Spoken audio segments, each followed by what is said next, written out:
To FM and online.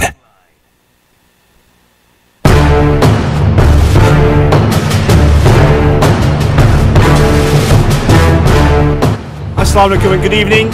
You are listening to Let's Talk, our weekly current affairs show, with me, Akil Khalil, and my co-host Hamid Chowdhury. Assalamu alaikum. On Salaam Radio 106.2 FM and Inspire FM in Luton.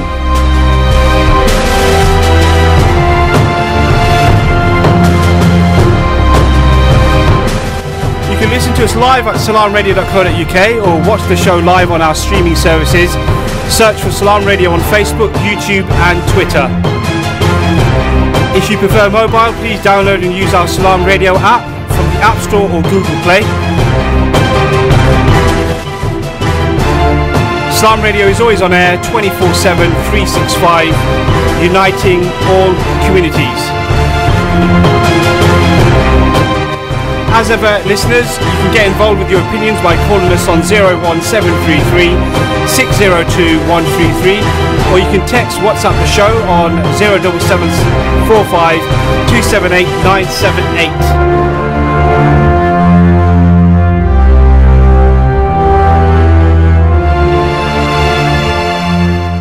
Assalamu alaikum, Mahi. Walaikum assalam. I thought that one would stop. Because you're not this side of it, you see, that's what it is. That's what it is. It's been a while, actually. It felt a little foreign to me. Really? I'm sure you get used to it. Yeah, well, way quickly. I was used to it while you were away. Alhamdulillah. How's your week been? Yeah, alhamdulillah, what can I say? I mean, it's actually been busy. This last couple of weeks have been busy. So, yeah, it's just work. Likewise, the treadmill, as they say. Yes, of course.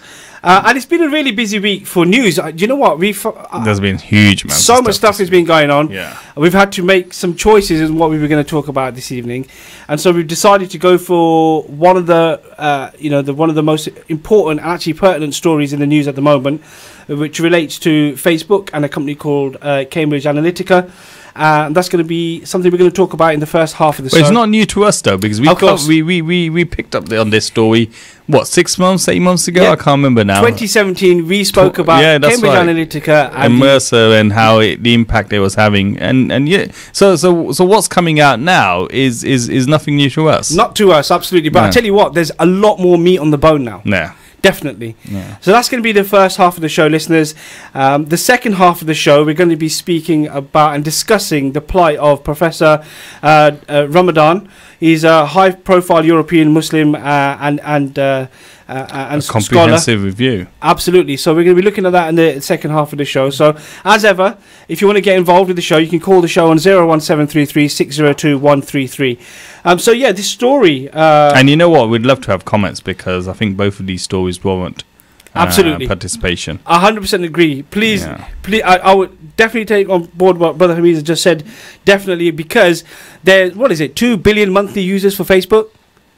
Something like that. I have no idea. It's the same number. See, there's a reason why I don't use Facebook. Neither and do now I. I've been justified. I have been purely both of us justified. Don't. I think we feel, vindicated. Absolutely. Cambridge Analytica, you got nothing on us too. Well, I don't know. Well, a lot of stuff on you. But if you are a Facebook user, this should be something that interests you or worries you to that matter. So tonight we're going to be looking at how this company, which is a UK company, has been involved in major elections around the world. You're absolutely right. Last year we did discuss this. At that time we were discussing it with the hat of the US elections, weren't we? But what's happened since then is that 50 million Facebook accounts have been compromised through data mining. Now, before we get deep into this, my understanding of Facebook and other social media platforms is that you're using a service for free. Yep.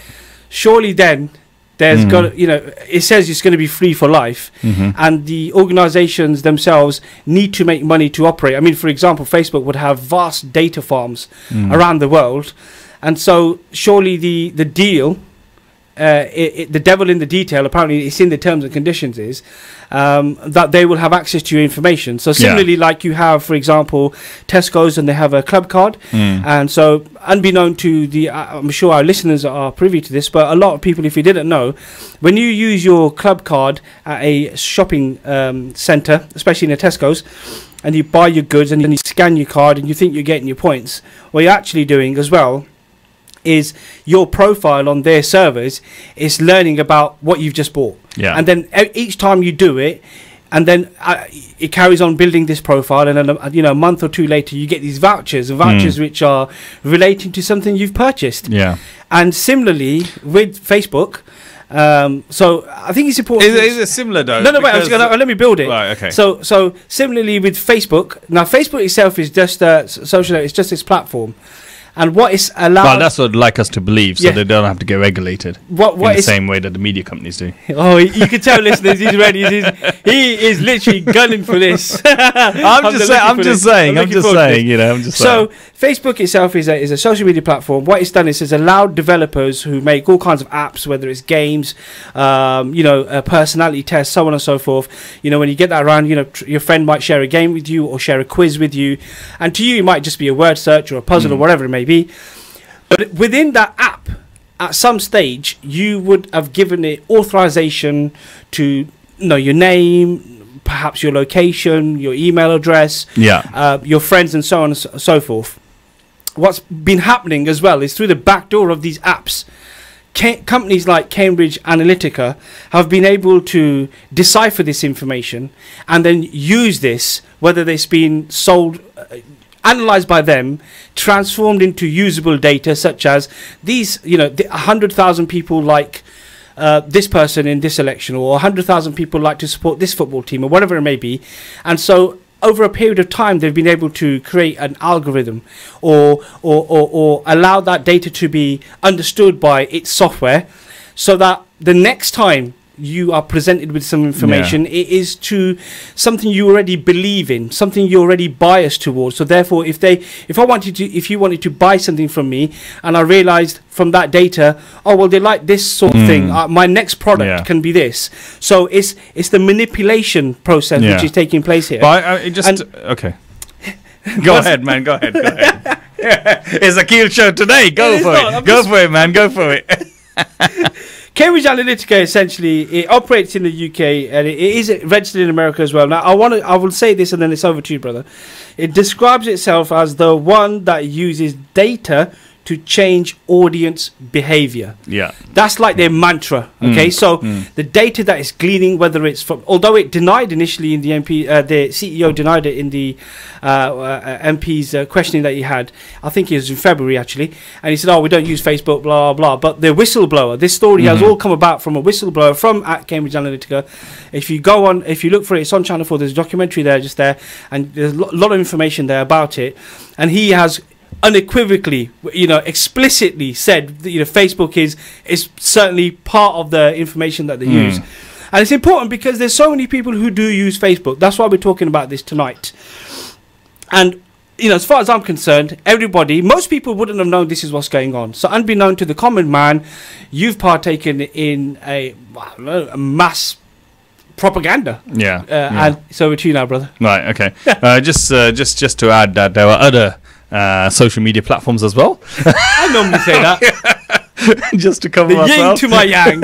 Sorry, man. Okay, so I guess it's not, in one sense it's similar to having a club card or whatever it is, Tesco's card or Sainsbury's card or whatever card all the supermarkets do, or even the departmental stores do, whatever you wear. They what you buy and use the card, they kind of have an understanding of what you've purchased, and they kind of model that.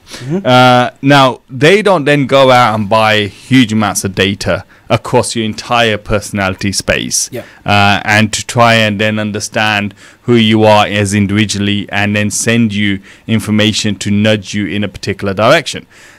and that's what's uniquely about Cambridge Analytica. It's not just about changing behavior, because all marketing things do. I mean, when you want to sell a car, there's a particular marketing stance. They try and understand human psychology. They, in selling products, that's what they do, to try and nudge you to buy or consider their product. But what Cambridge Analytica has done, which is the problematic thing, is that they commissioned somebody, or he came to them, whichever way, this academic, and they put out a 200,000 questionnaire for 200,000 Facebook users, where they wanted to get some sort of understanding, some questionnaire on something, and they were going to pay them. So part of the agreement was they will pay you for the questionnaire, but you'll have to give us some rights to some of your data. So those who agreed, fine, that's an exchange. That's fine. There's nothing wrong with that. But what they then did was that, unbeknown to the person answering the questionnaire, is that once you hit agree or clicked agree or whatever, then it would go to all your friends and pick up that data as well. That's why they went from about 200,000 people to 50 million, because it's astonishing, they went through, and which is what's problematic and illegal on one side. Yeah. Now, the other aspect of this is that this data was initially harvested for academic work, but yet it's been used by Cambridge Analytica to make profit, and that again is problematic. So it's problematic across many fronts. And then thirdly, it's problematic because what Cambridge Analytica does, they take this data, they take huge amounts of other data, and then they are out there to try and sell to potential candidates, as we've seen with Trump, a sure winning quote unquote ticket to victory. So where what they do is they'll do the entire campaign, they'll manage the entire campaign, and because with about 5 clicks or something, 5 likes, they can understand your personality better than your wife can, as according to something. So from that perspective, if you're a kind of a liberal, say, and the candidate that they want you to vote for, who's hired them, is very conservative, they'll start to then nudge you in that direction. Not immediately, because immediately you would reject anything that came to you that was against your value system. But slowly over a period of time, they'll target certain articles, certain quotations, certain things in your direction, where it will nudge you to kind of move more towards the conservative leaning, and hence vote for the candidate that has chosen from. And that's why we get these major shocks. I mean, Brexit was a major shock. Yeah, and to that, I just want to say, one of our listeners has actually posted a comment to that. Brexit, Okay. Somebody called Saban as well. Thank you very much for your comments, but I knew about Cambridge Analytica helping Donald Trump well before the US elections, and I think they had involvement in Brexit as well. And I think there's a lot of people who are actually of that belief. Yeah, absolutely. I mean, I mean, it was around at that time, so it would be surprising if it didn't. And wherever you see a shock result, there has to be something always gone wrong. And I'm not saying that the British public was duped into this, but there are shock results. I mean, nobody expected us to Brexit, and nobody expected Donald Trump to win. Yeah, even Donald Trump didn't expect himself to win. So these are sort of shocks to the system. So, and that's why Cambridge Analytica now has been sought out by a huge number of people across the world to help them with the election campaign, because they know that they can convince, quote unquote, the general public to vote in their favour. And it's staggering. I mean, even today, the article that you shared about Pakistan, for example. That's right. The Nawaz Sharif, ex-Prime Minister Nawaz Sharif, employing Cambridge Analytica when he was initially involved in the Panama Papers. Yeah, to discredit the judiciary. That's right, He then lost that, and then he's allegedly used them in order to win his, is it PMLN, whatever it is? Yeah, I think like a member of parliament or whatever. For them to win the overall general election. So it just goes to show you, I know we're dealing with this in the Western world, and we're talking about Facebook and so on and so forth. It's being used even in Nigeria, and other such countries are trying to use it. People are people, and that's right. They human beings lean, with so generally a similar sort of within a similar sort of spectrum. So as long as you can understand people by harvesting their data, not just Facebook. I mean, they're harvesting all sorts of data. That's right. And then combining it together to determine what some individual personality. So what we're talking about here, then, brother, is essentially monetizing data, aren't we? That's what's happening here, right? So that's what Facebook already does, because their business model is based on, adverts and marketing and so on and so forth. So they're already doing a level of that, or anyway, aren't they? So given the type of likes you may like in sport or whatever it may be, so then you might see certain types of sport, drinks and things like that in front of you. So Facebook's already doing that to a degree, but where Cambridge Analytica is, there's a more sinister element, you could say, involved. And to that end, what I will say is, as this happened, and obviously Facebook, believe it or not, out of all of this story with Cambridge Analytica, Facebook has come out worst.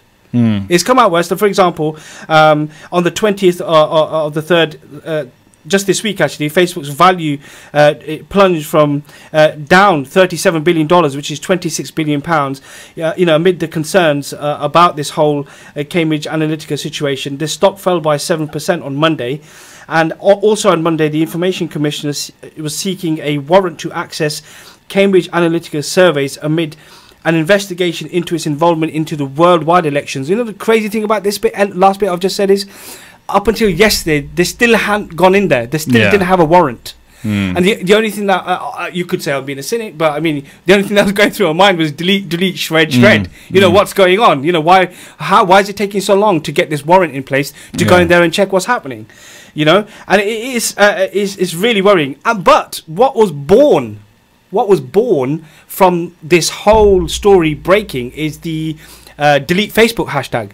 So that came is trending for hours worldwide, and I believe it's overnight. Elon Musk, the famous tech billionaire, he deleted his personal Facebook account.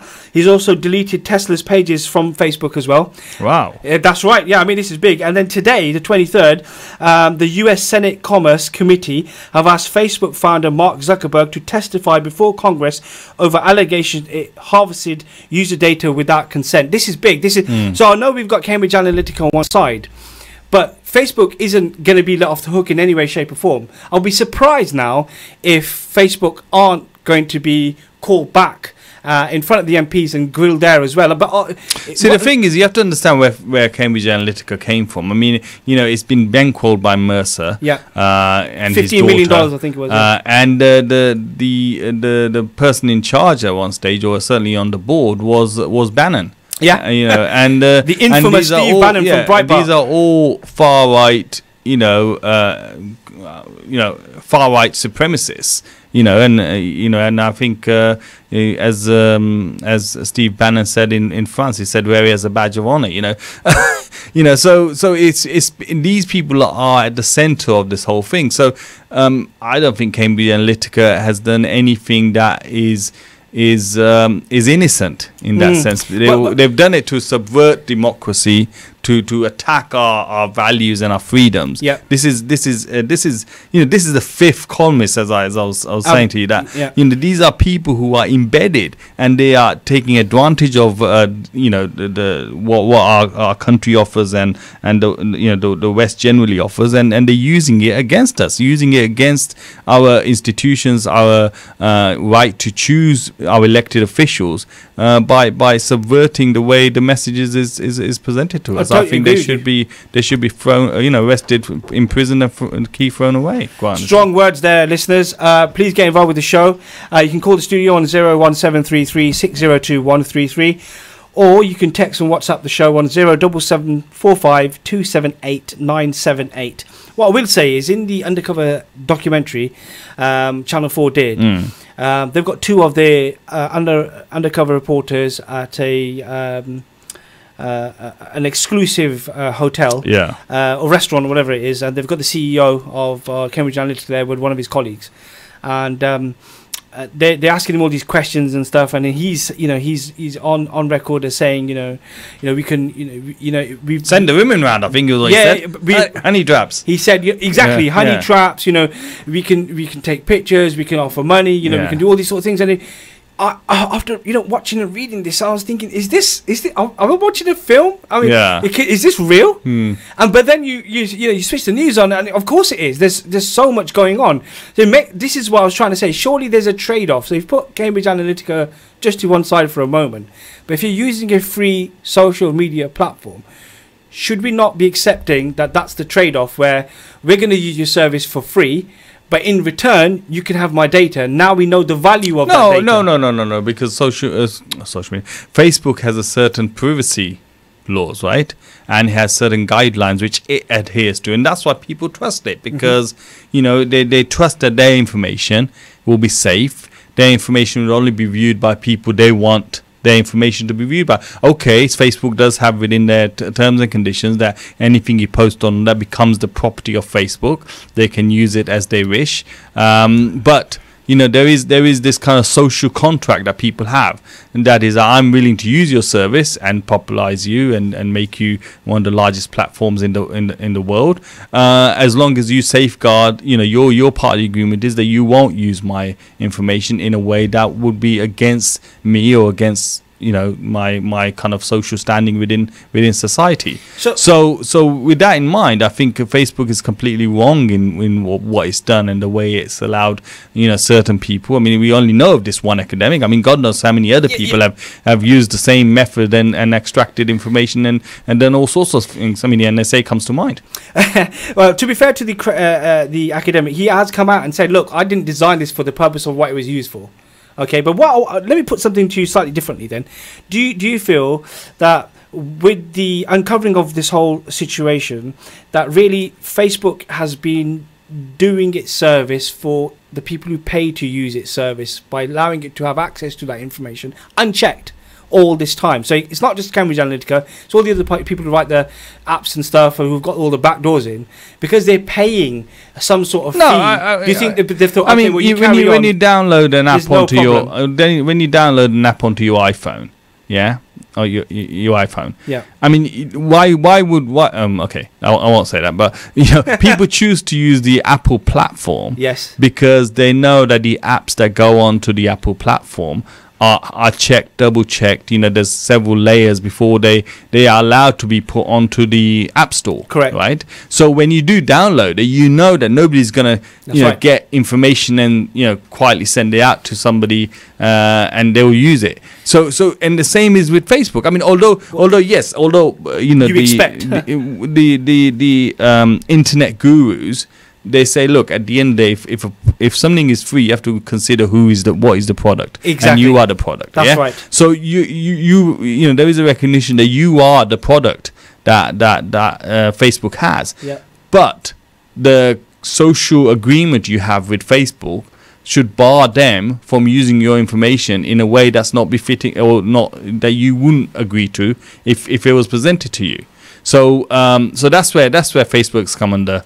An issue. Well, a statement then from Facebook. Mark Zuckerberg, the CEO, he has admitted there's been a breach of trust. He's apologized. He said he's happy to testify before Congress if it's the right thing to do. He's also said that he's promised to make it far harder for apps to harvest information. And he says, we have a responsibility to protect your data, and if we can't, then we don't deserve to serve you. Exactly. They have a responsibility to protect your data. Yeah, absolutely. Well, I agree with that. I mean, it's a good rhetoric. Yeah, that's what I was just going to say. It took 4 days. Yeah. 4 days. Well, they denied it initially, didn't they? That this happened. And we're nowhere near where we need to be. We've got on one side Cambridge Analytica who's ready to put anybody in power if they give them the right money. Then you got Facebook. See, the thing is, we talked about this a year ago. Before that, many people raised this, and as one of the listeners has pointed out on WhatsApp as well, it's taken this long, like I said, to get this far. Now, the horse has already bolted. Yes, that's right. Donald Trump is in government, Yeah. I mean, whether he would have been elected without Cambridge, I think he probably wouldn't have, because his campaign was completely faltering. He was back in the polls. He wasn't a serious contender until Cambridge Analytica came on the scene and really pushed that. So we could probably say to a large extent, yes, Cambridge Analytica did win the election for him. did the people vote? I mean, he didn't win the popular vote, right? That's right. He didn't win the popular vote. So it's a strange democracy that where you don't actually win the majority of the votes, but you still become the president. So you know, it's important that we we safeguard our information, and I think hold people, especially platforms like Facebook, accountable for these kind of breaches, as we would hold any other NHS or any of those organizations that hold our personal data accountable. Now GDPR is coming around the corner. I think it'll be law in May, which would require consent and all sorts of other things. So and it's going to be a lot more stricter around information within the European Union. So hopefully that will kind of safeguard a lot of this, but still the horse has bolted, and now we're going after Cambridge Analytica, rightly so, but you know, damage has been done. Yes, and I think on a personal level, if you are May must be happy though. Some there's been a distraction. No, not only that, because you know the Conservatives are messed up, made a hash of this, you know, a real dog's meal of this Brexit. Now all this stuff has come out. She can turn around and say, well, you know, our infiltrated by the algorithm. Well, the referendum was influenced externally, so maybe we need to go for a second referendum. Wow. Okay, we're about to head towards the adverts. I just want to say that if you are using any social network, please go through your settings if you're concerned. It will take you a few minutes, and you can secure what you don't want others to see. So absolutely. We'll catch you after the adverts. Jazakallah ahead. You're listening to Salaam Radio, and it's now time for Isha Azan. Allahu Akbar, Allahu Akbar, Allah.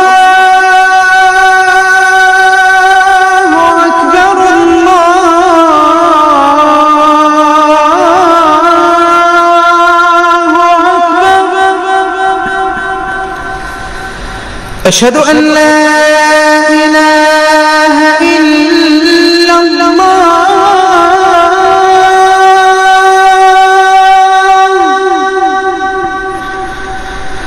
أشهد أن لا إله إلا الله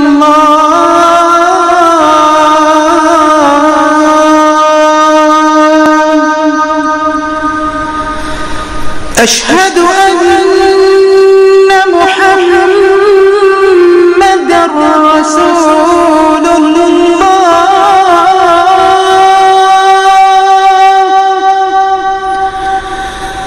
أشهد أن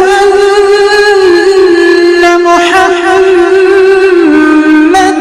رسول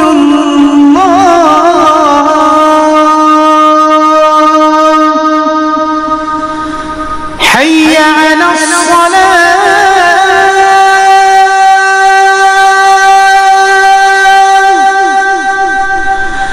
حي على الصلاة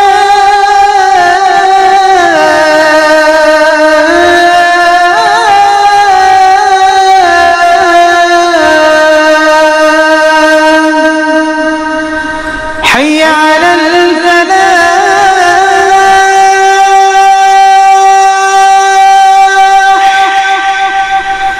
حي على الفلاح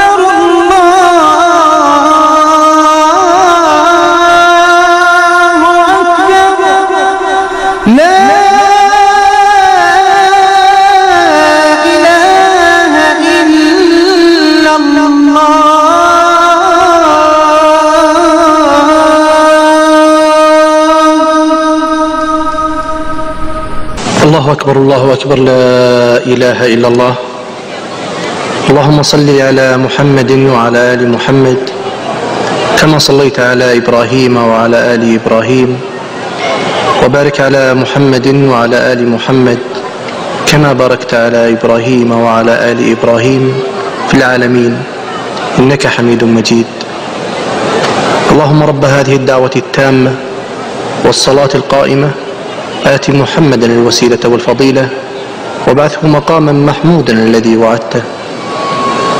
اللهم آتنا في الدنيا حسنة وفي الآخرة حسنة وقنا عذاب النار. اللهم بك نحيا وبك نموت وإليك المصير. رضينا بالله ربا وبالإسلام دينا وبمحمد صلى الله عليه وسلم نبيا ورسولا.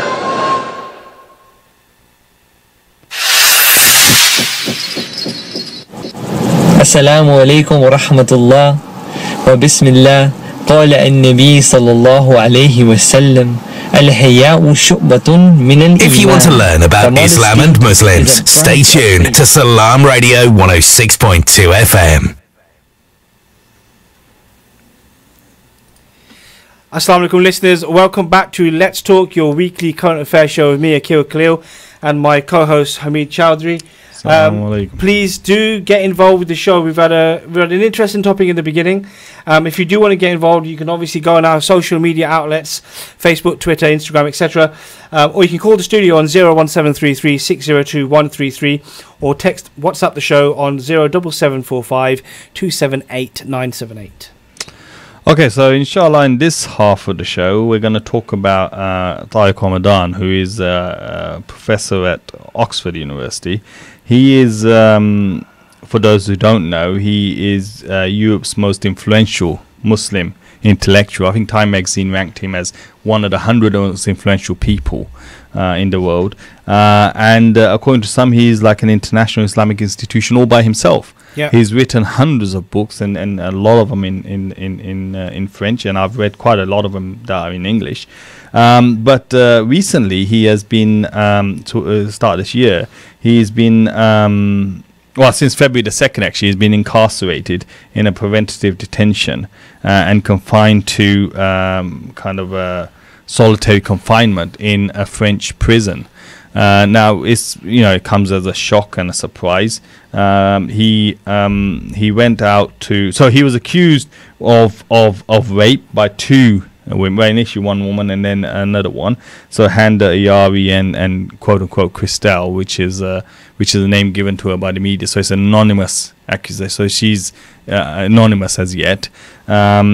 So both of them have accused him of raping them at different times in hotel rooms, and we'll get onto that those accusations now. Just before we kind of move forward onto it, we're not here to either prove innocence or guilt or apply guilt to anyone. This is about an article that appeared by Alain Gabon, who is a French citizen, is a professor of French studies in the United States. He's head of Department of Languages at Virginia Wesleyan University.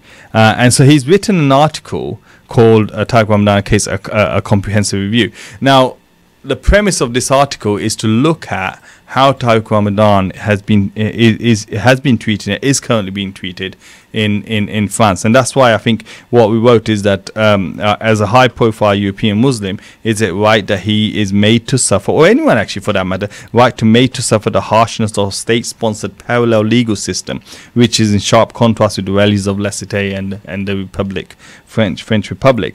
So this is the primary kind of reasoning for this part of the show, is really to look at Tariq Ramadan's case in as far as Alain Gabon describes it, and to really ask the question that does France have a parallel legal system? Does it have one legal system which is for everyone else? And we'll talk about similar cases that are going on today. Yeah, but yet those people have not been incarcerated or in solitary confinement or held are innocent until proven guilty. Whereas with Tariq Ramadan, who is a Muslim, but not only that, but one of the most influential Muslim intellectuals, he's been guilty until proven innocent, and he's been incarcerated, even though he has multiple sclerosis and a neurobiological disease which requires constant care.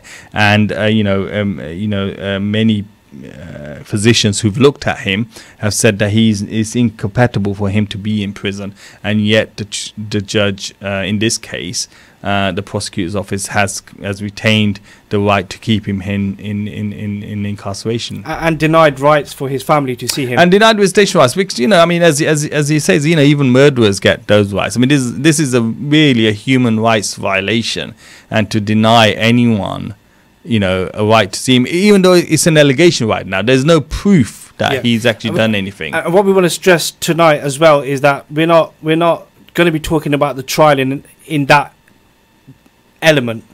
We're going to be discussing the plight of Dr. Tariq Ramadan in France at the moment. And when I started researching this story, what I certainly came across was it's essentially,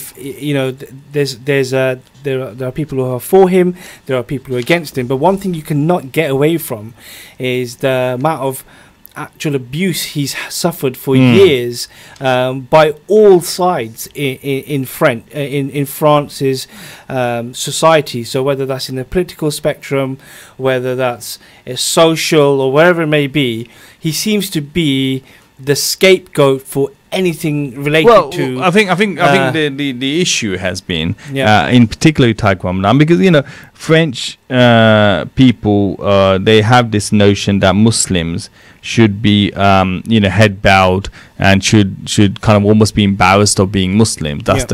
That's what they want to get back to those 1970s. And I mean, in Algeria, there was a population massacre. 15% of the population was massacred by the occupying forces, French occupying forces, in 1945 to 1962.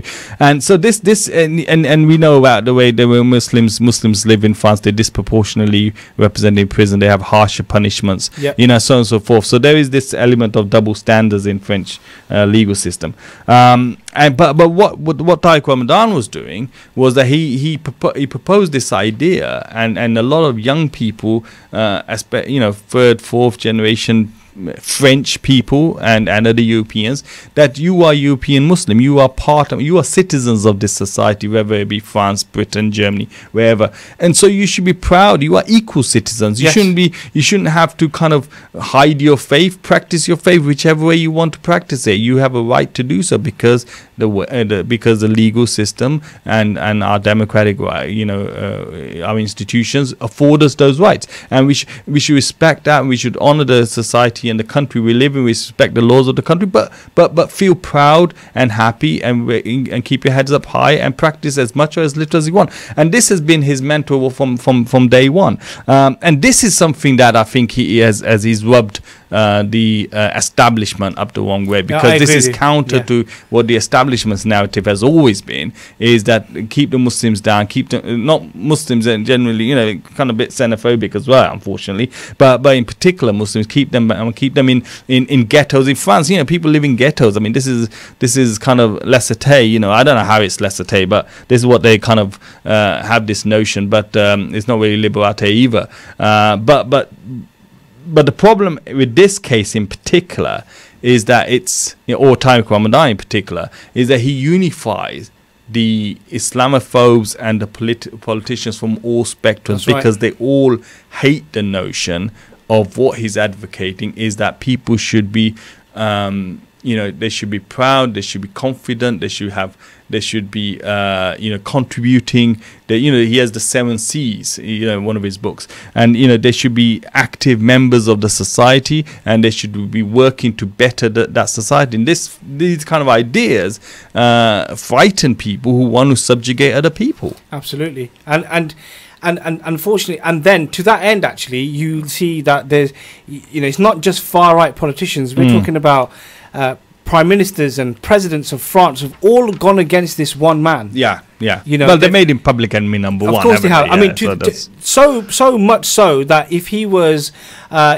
had signed a document of whatever nature be, supporting some event or something like that, and then mainstream politicians would actually then take themselves away, or they'll write to the venues and events saying, look, can you remove him?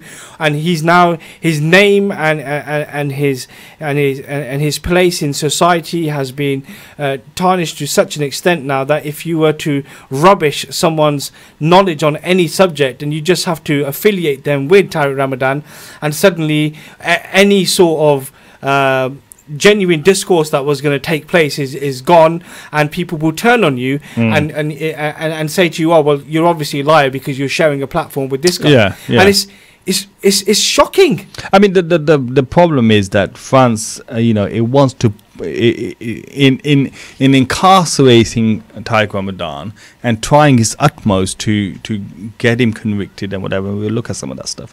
They are willing to undermine their own values, and even the harshest critics of Tariq Ramadan are coming out and saying, well, hang on a second, we still have values in this society. Yes, we don't like him for whatever reason, but we're undermining our own values by doing what we're doing. And take for example that in 2016, Tariq Ramadan, he publicly made a statement that he's going to apply for French citizenship. So he's a Swiss born, but his PhD was in France. His topic was Niche. His wife is French. His children are French citizens. I mean, he knows French language, tremendously well, and culture and whatever. So with all intents and purposes, that's it should be an easy case of filling a form and it's done.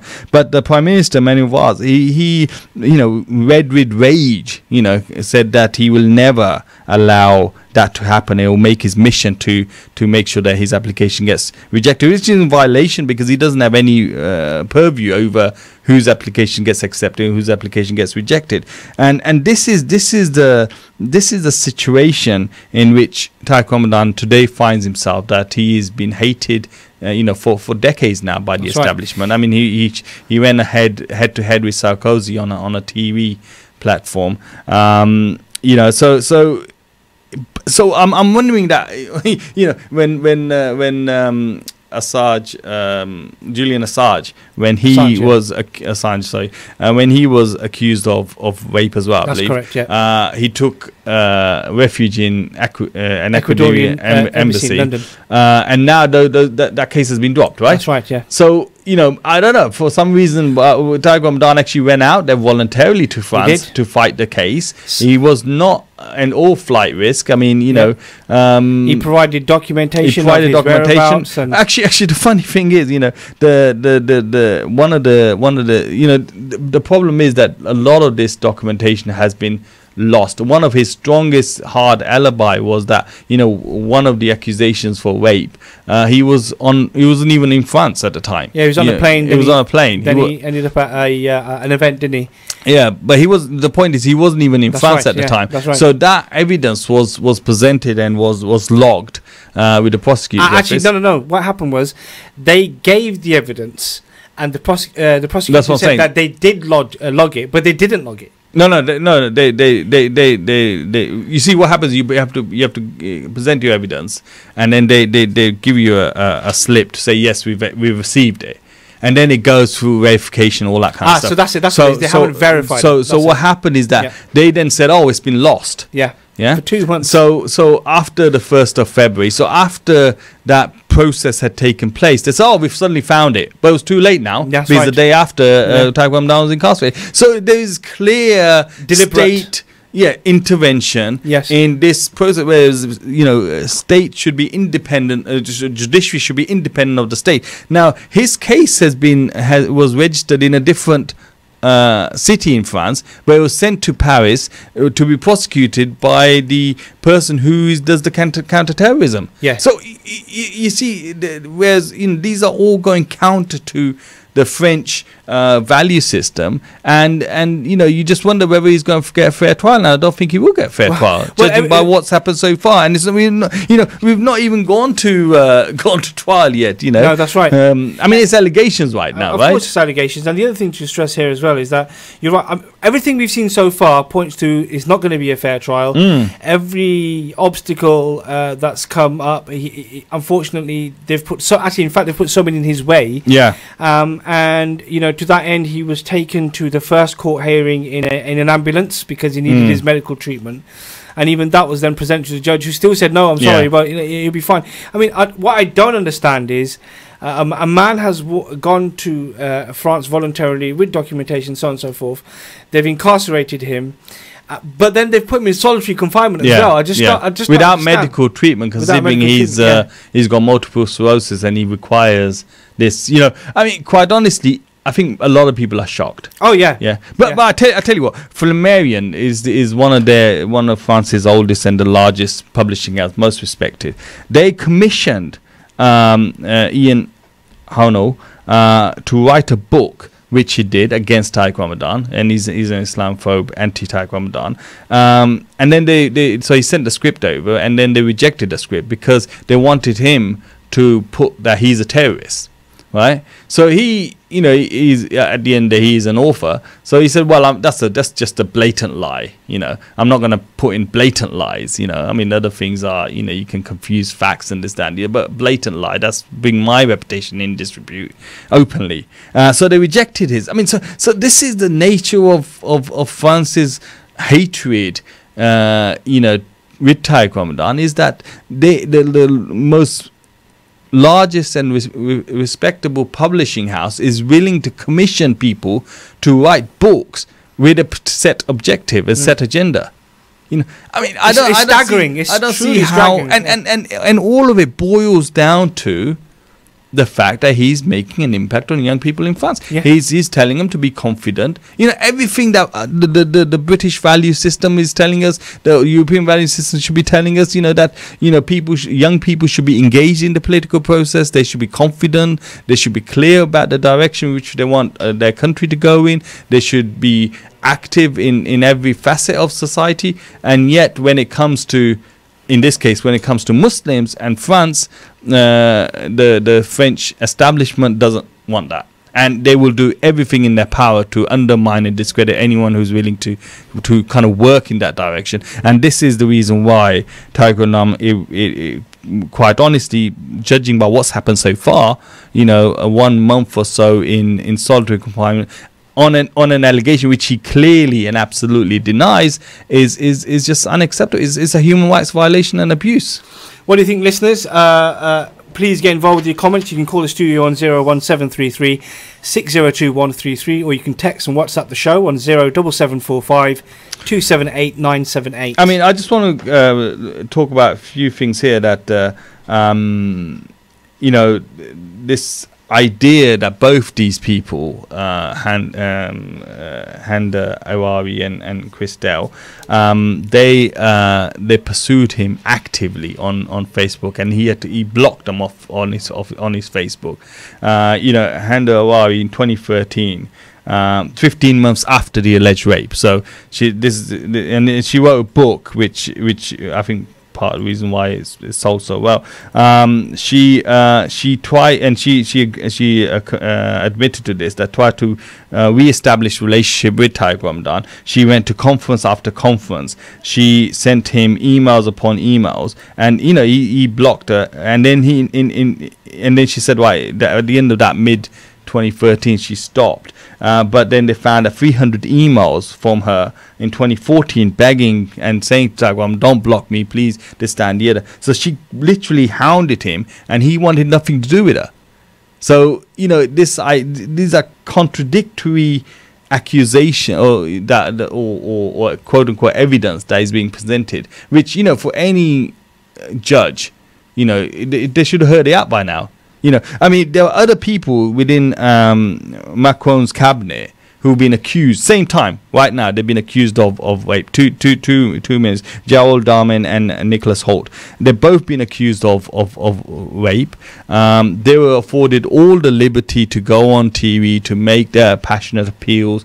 You know, one of them even said yes, he did have a relationship with the accuser. But yet, when they went back to Parliament, they've been afforded all the rights of innocent until proven guilty. And like I said, they've had every opportunity to present their case. They went back to Parliament. They were given a standing ovation. At least Jawad Darmond was given a standing ovation, and everything to do in their power to protect them against what they consider are just unfounded accusations. Yet in Tariq Ramadan's case, that's not been the case. And this is the double standards and hypocrisy which is clearly outlined in this case. And this is the reason why I don't think Tariq Ramadan will get a fair trial. And he's not even afforded the opportunity to prepare for his case in the environment which they're kept in currently. Yeah, it's utterly shocking. And what I will say as well, in the research that I did, President Macron actually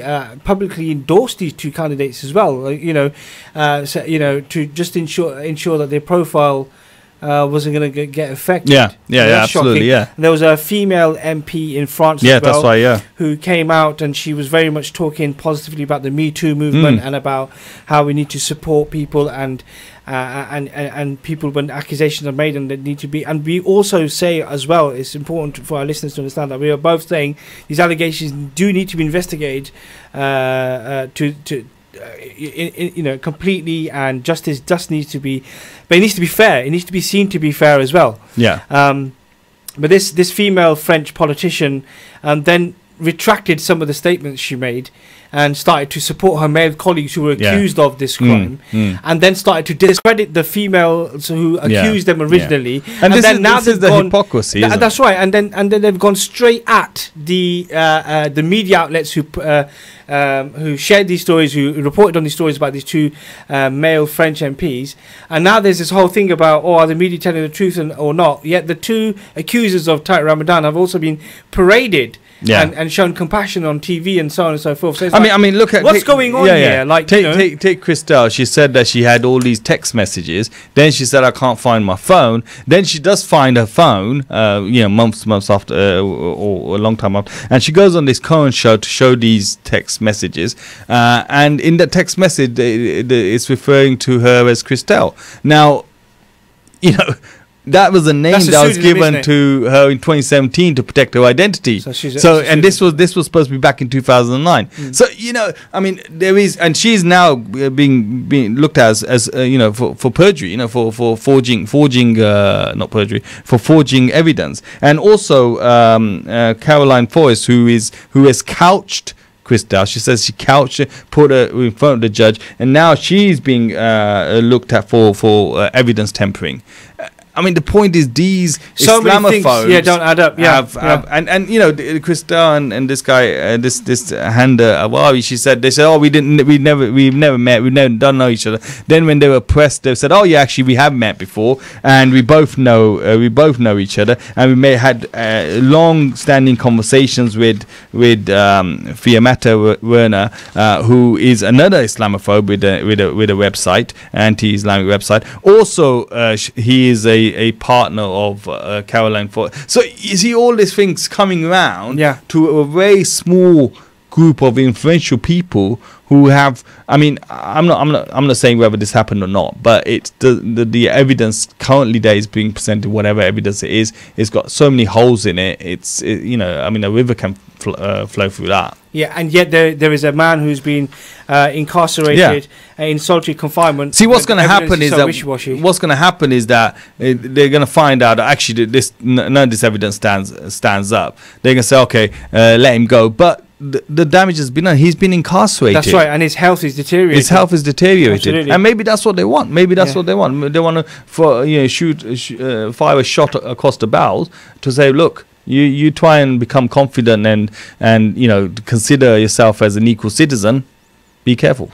Yeah, I mean, all we can do is pray that God will ensure Inshallah. justice will prevail in this situation. It always does. It always Yeah. does. And these people, the issues that God plans, people plan, God plans, and God's the best of plans. And That's these it. people, you know, they ultimately will face a very, you know, the liars. Let's just put it that way.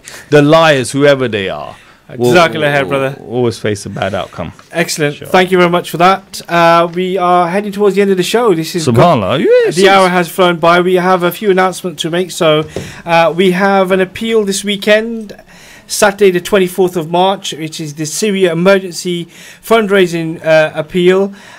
You can join Human Appeal, which will be live Saturday 24th of March from 4 p.m. on Salaam Radio 106.2 FM or online at www.salamradio.co.uk. Please get involved in that. It's a really, really important appeal. Please donate generously. So yeah, they'll be here on the 24th. Then at the end of the month, we have a Family Fun Day, Saturday the 31st of March. The time will be 12 p.m. to 5 p.m. This is going to be with Penny Appeal, and this in relation to building water wells in Pakistan together. This is going to be a great event. You know, there's going to be food, bouncy castles, henna clothes, raffle, much more. Having involved in something similar with Salaam Radio previously, it's really, really fun. Please bring your family, your friends. It's a great day out. It's going to be taking place at the Glaston Park Community Centre, Borders Boulevard, Peterborough, PE128N. If you want to inquire about stalls and such like, please contact Qasim on 077 22 55 8884. You're looking forward to a bouncy castle, aren't you? Mate, no, actually, to be fair, it's those samosas that's making me Is that what it is? You should know me better. and Then the bouncy castle do burn it off. absolutely. And you could do the last one now. Oh, wait, you know what? You gave me that last week to do And as well. you're such a Really, is that what it is? that, Okay. yeah. Okay, so the final event that we're going to advertise is Healing Minds, a ladies' event focusing on mental health and well-being. It is taking place on the 8th of April between 2 and 6 p.m. in Orton Hall Hotel. That's Orton Longville, Peterborough, PE27DN. There is a charge for the tickets, so we're past the 15th of March. It was £20 before that. It will be £25 now. So if you want to get in contact, you can get in contact with Safua Houghton at hotmail.com or contact her by 0785 8215 74475. So it sounds like a good event. Great, Sure. exactly. Just before I go, I just want to remind our listeners as well, if you're interested in becoming a presenter for the show or any of the shows or getting involved with the station, you can email us at talent@salamradio.co.uk. You can share your ideas. Don't be afraid of whatever you might be thinking what you want to do. Just get involved. This is a community radio station, and we'd love to have more and more people involved in the station. That brings us towards the end of the show. Up next is Friday Night Prime with Amir Suleiman and guests, I believe. Thanks very much for your company tonight. Have a good weekend. Stay tuned to Salaam Radio after this short ad break.